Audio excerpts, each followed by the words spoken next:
Thank you, Mr. Chairman. As we debate what I agree is a very important piece of legislation, in my opinion, and many others would have very detrimental effects on our economy if it was implemented the way it's been drafted. We've been trying to get a quantifiable grasp on the cost of this bill, how much it would actually cost American families, how many jobs would be created and lost. And number one, on the science side, we've had very divergent views. We've had dozens of experts come over the last few days and testify, giving very different opinions on the science. On the economics of it, we have not had the same kind of divergence. In fact, most economists and experts that have testified on the cost acknowledge, in fact, I'll refer to President Obama's own budget that was just passed 2 weeks ago. If you go to page 119 of the President's budget, he's anticipating generating $646 billion in new tax revenue from this bill.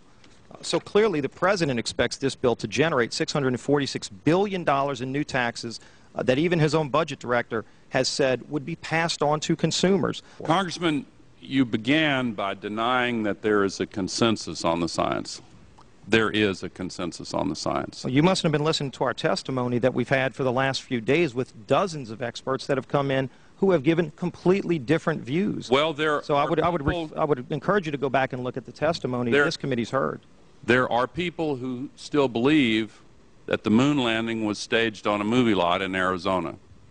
And neither of us are one of those, and I know you like giving those cute anecdotes. This is not a cutesy issue. We're talking about something that can export millions of jobs out of our economy, out of our country, and testimony's been given just to those numbers. And so we're talking about a serious consequence that there would be on this country and the carbon leakage that would occur where the carbon would be emitted, but it would be emitted in China and India, and the jobs would go to China and India. And that's been testified before this committee in the last few days as well. So we can testify about the actual cost. Do you want to talk about the cost? Man-made global warming pollution causes global warming. That's not a cutesy issue. It's not an open issue. It's your opinion. Obviously, you've stated it many times. Would you talk to the cost? Opinion of the global scientific community, and more importantly, and not in unanimity. No, there are others on the other side. More importantly, Congressman, that opinion is the opinion of the scientific studies conducted by the largest corporate carbon polluters 14 years ago, who have lied to you and who have lied to the American people for 14 years. And you talk about carbon, and I'm running out of time. We talk about carbon polluters. You talk about them. It's my understanding that back in 1997, when you were Vice President, Enron's CEO, Ken Lay, was involved in discussions with you at the White House about helping develop this type of policy, this trading scheme.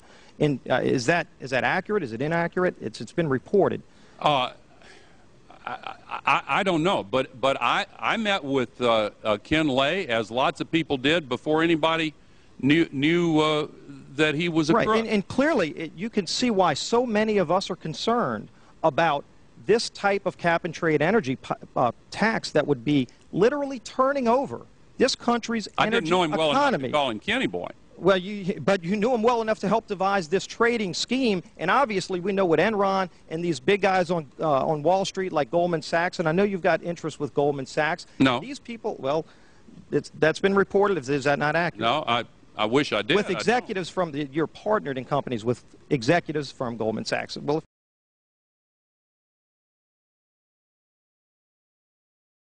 with executives from you're partnered in companies with executives from Goldman Sachs. Well, if you're not, either way, Enron clearly had an interest in doing this when they were around. We saw what they did.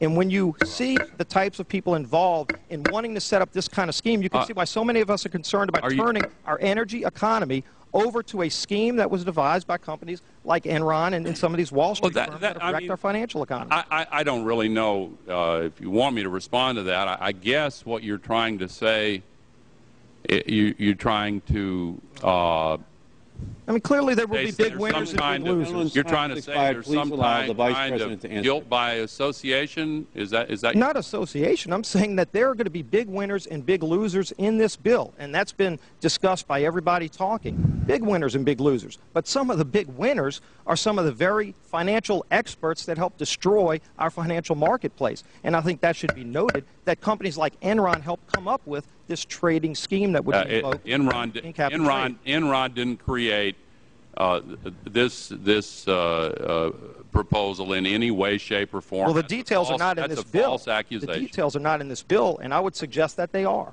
For the record, the proposal that we're considering has had the CEO of General Electric, of Alcoa, of Rio Tinto, of corporations across the country who have testified in conjunction with major environmental groups. That is the proposal that we are considering.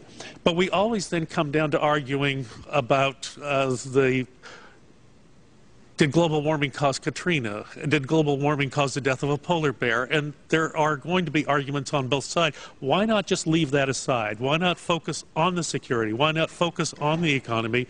Why do we have to be in a position of picking winners and losers? We've just watched a financial meltdown in this country, the likes of which hasn't been seen in some time. Now, if people like credit default swaps, they're really going to like the carbon swaps that are going to occur and the carbon future swaps. We spent a full day in this committee last summer talking about the manipulation of the energy futures market in oil. We're going to create, I fear, another such system that people who have an inclination to react dishonestly to systems are going to actually have a new opportunity. Is that not a problem? Well, let me look at your analogy in a slightly different way. There were warnings that the credit default swaps and the subprime mortgages and the other activities that caused the financial crisis were going to bring us ruin if we didn't address them, and nothing was done about it. If I could finish my answer.